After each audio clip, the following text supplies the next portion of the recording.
Hey, you Stygian Dogs! March 19th marked the release of issue number 19 of Conan the Barbarian from Titan Comics and Heroic Signatures. Titled Twisting Loyalties Part 3, Hunted, Doug Braithwaite returns for a two-part arc that sings echoes of the events that Jim Zub and Danica Breen laid out in issues 17 and 18. While it's titled as Part 3, know that Zub isn't giving us a direct continuation of what came before. Rather, with the surprise introduction of a beloved character at a pivotal moment in the Cimmerian's life, Zub is teasing us along to future adventures built with a foundation of some depth. Just where he's going to lead us is open to some tantalizing conjecture. We'll take a look at this in the conclusion. As usual, we'll take our thorough look at the book. But first, while you go out and buy it, let's have a quick Conan catch-up, and then we'll check out this month's covers. This week brings us a double dose of action figure news, and let's be honest, what will likely be a direct assault on my bank account. Eamon O'Donoghue, the project leader for the upcoming Battle of the Black Stone Conan figure, announced a pre-order for this awesome-looking Icon Collectibles Conan the Barbarian figure inspired by Frank Frazetta's iconic works, and it's available for pre-order through the FrazettaGirls.com website. The pre-order is open as of today, March 20th, and it looks like it'll go for $103 US, and man, it looks freaking Frazetta fantastic.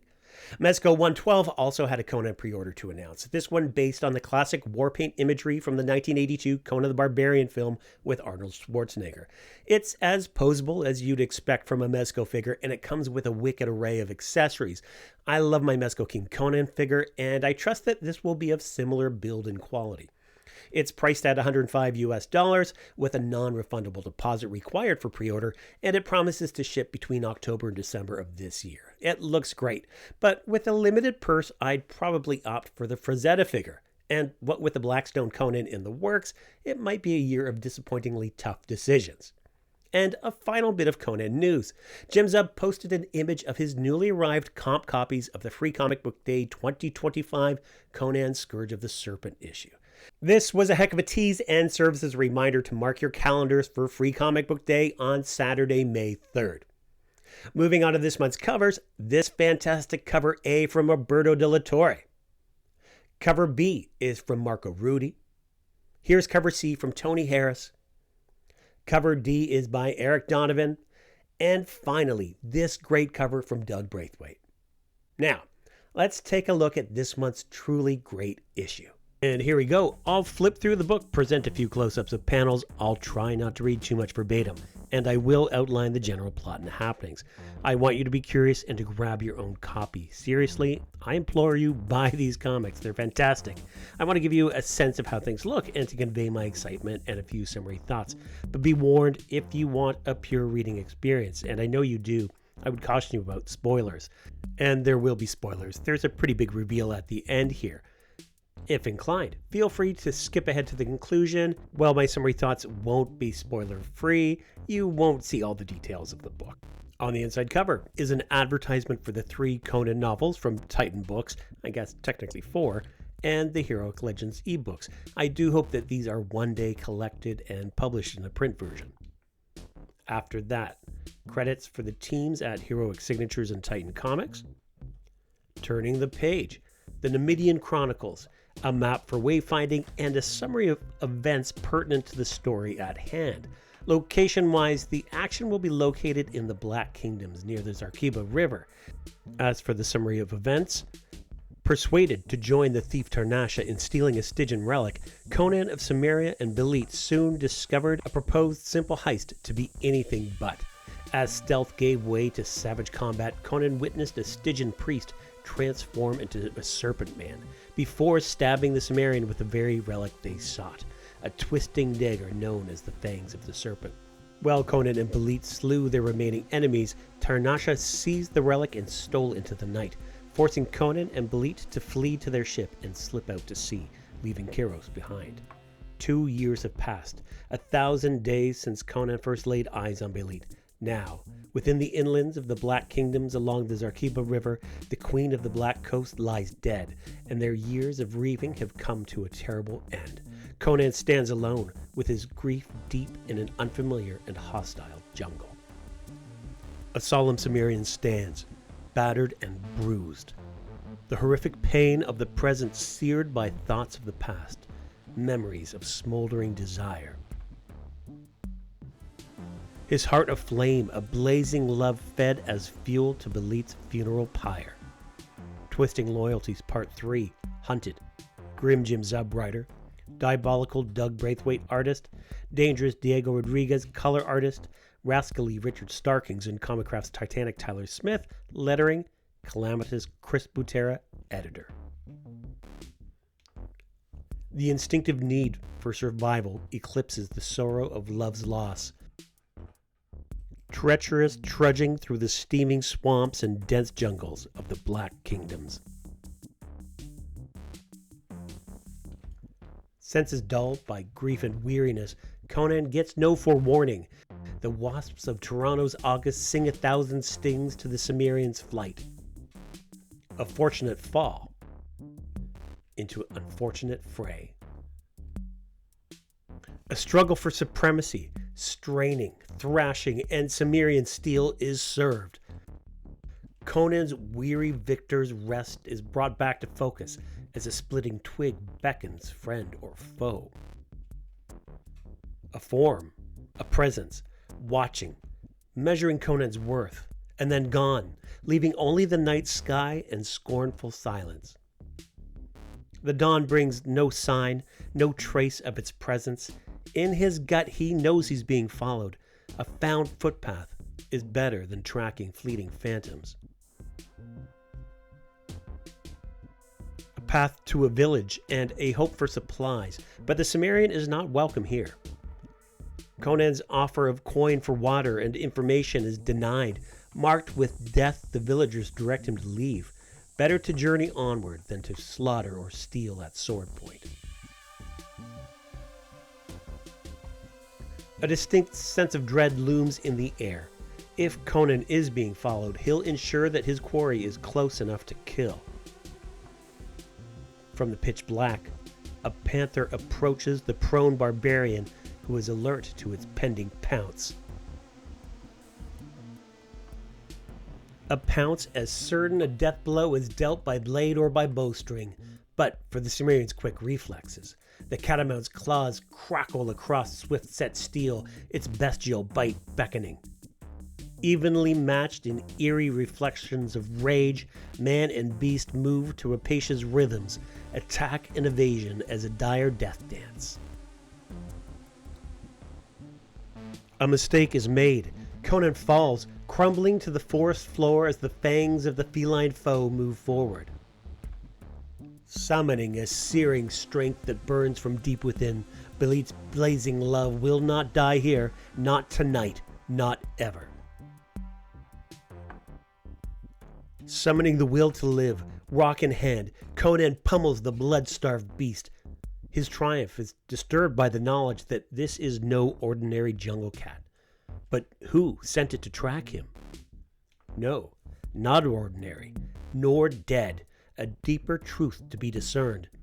The Cimmerian is transfixed by the sound of snapping bone and sight of swirling flesh as, before his eyes, the wounded monster becomes a weathered man. Who, indeed? Standing before Conan is Zula, brother of the beast, guardian of the grasslands, declaring that his soul shall not rest till all serpents are slain. And the next issue is Corrupted. And so ends issue number 19 of Conan the Barbarian from Titan Comics and Heroic Signatures. What a great issue. Doug Braithwaite and Diego Rodriguez bring us a welcome return to form, and I know that more than a few of you dog brothers and sisters will be celebrating the return of Zula, an absolute fan favorite. And Jim Zub, well, he's at it again. He seems to be setting up something much bigger than can be contained in this 2-issue arc. I'm hoping that whatever comes next, we'll see Zula stick around for a few issues more. Opposite that final page, an advertisement for a new era of bravery and heroism. It's the collected trade paperback volumes of the current series and the newly produced omnibus editions from Titan Comics and Heroic Signatures. Everything here is worth checking out. Turning the page, we come to the covers gallery.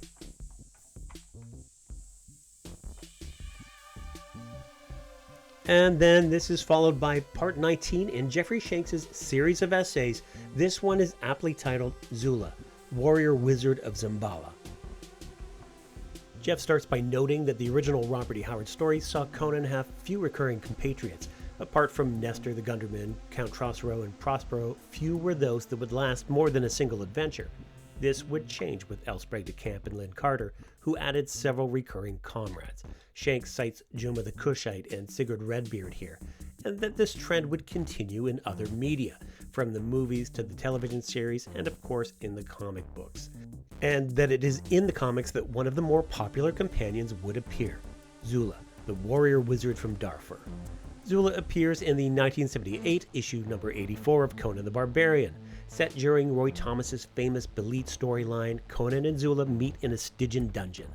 We learn that Zula is the prince of the Zambala tribe who saw his village slaughtered and found himself enslaved to a Stygian sorcerer from whom he clandestinely learned knowledge of the eldritch arts. After escaping, Zula adventured with Conan Belit over several issues, even doing battle against Tathamon before eventually parting ways. He'd continue to appear sporadically over the next 2 decades, with a notable appearance with Conan and Red Sonja in the 1990s, and a final appearance in a 3-issue miniseries by Roy Thomas and Jeff Isherwood in 2000. Zula would appear in other media too, Grace Jones's gender-swapped version of the 1984 film Conan the Destroyer, and as a faithful companion to Conan in the 1990s animated series Conan the Adventurer. Roy Thomas has written much about Zula and his motivations for creating the character, including the knowledge that the comic had a significant African-American following, and that a character like Zula might provide broader representation and appeal. Shanks closes the essay by writing that it's fair to say that Roy was successful in creating a character in Zula that nearly all Conan fans could appreciate, and that it's great to see him back in Jim Zub's fresh new take on the character. I'd have to say that it's hard to disagree with that sentiment. As always, Jeff's essays are a must-read. Opposite the essay, we find a promotional piece for the forthcoming Conan the Hyborian Age RPG from Monolith, where we're treated to a character sheet for the aforementioned Zula. Be sure to scan the QR code to find out more. And then, on the back cover, an ad for the soon-to-be-released miniseries from Patrick Zircher, Solomon Kane, The Serpent Ring. I'm definitely excited for this one. There is so much that can be said about Zula, and maybe I'll address this in future episodes, but Jeffrey Shanks' essay provides an excellent summary of Zula's appearances in the Hyborian Age. But I am curious, where did you first encounter the character? Was it in Conan the Barbarian number 84 from 1978, 2 Against Hawk City, where Zula appears as the enslaved warrior prince of Zambala, meeting Conan in a Stygian dungeon? Or perhaps it was in Conan the Adventurer, where he is reimagined as the shaman prince of Wasai, first crossing paths with Conan aboard a slave ship. For me, and I suspect for many others of my generation, my first introduction to Zula was Grace Jones's gender-swapped portrayal in the 1984 film Conan the Destroyer. And to be honest, 9-year-old me had a bit of an awakening as a result of her depiction of the fierce and scantily clad warrior. And a note of interest here, Roy Thomas credits himself and Jerry Conway, particularly Conway, as the reason that Grace Jones was cast in the role. Regardless of how fans first met Zula, I have no doubt they'll welcome the character's return, and I'm excited to see where Jim Zub takes the story.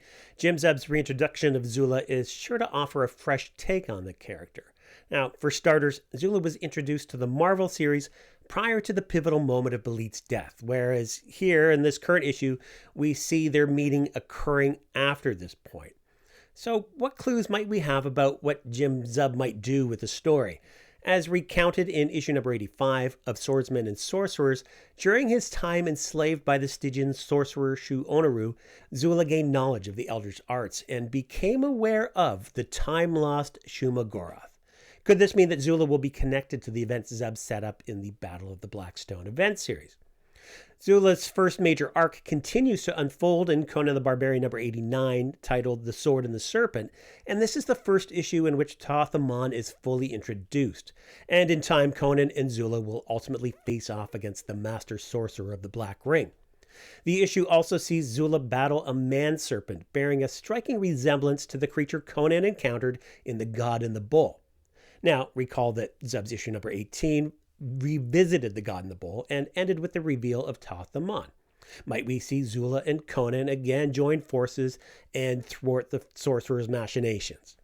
As if the connections to Shumagorath and Thoth Amon weren't intriguing enough, there's another compelling link that ties directly to Zula's declaration at the end of Jim Zub's issue number 19. My soul shall not rest till all serpents are slain. In issue number 89, Zula, Conan, and Belit battle shape-shifting lizard men, a clear nod to King Kull's legendary fight against the serpent men. Roy Thomas even reinforces the connection by having the characters invoke Kanama Kalajarama, the phrase from Robert E. Howard's The Shadow Kingdom from 1929, which compels the serpent men to reveal themselves. There are connections aplenty, as Conan saw the Stygian priest transform into a serpent man in issue number 18, and he himself was tainted by the plunge of the fangs of the serpent. Perhaps it is this taint that Zub's Zula detects. All of this suggests that Zub's version of Zula may be deeply entwined with the looming threats of Shumagorath, Thoth Amon, and perhaps even the ancient war against the Serpentmen, connecting him to the legacy of King Kull and Brule the Spearslayer in their shared mission to rid the world of the sinister Serpentmen. And where might we see these adventures play out? Well, solicits for issue number 29, the first issue of the next arc that begins in May, says that Conan and his allies are lured into Stygia. Might Zula and Conan, in an echo of the Prince of Zambala's comic book past, travel to Kashata, the fabled city of magicians, or perhaps to Luxor, the serpent city itself? Jim Zub's engrossing tale of the Cimmerians' survival in the days after the Queen of the Black Coast's death pits man against nature, following Conan's journey through the steaming swamps and dense jungles of the Black Kingdoms. Light on dialogue, Doug Braithwaite is afforded generous room for his extraordinary visual storytelling.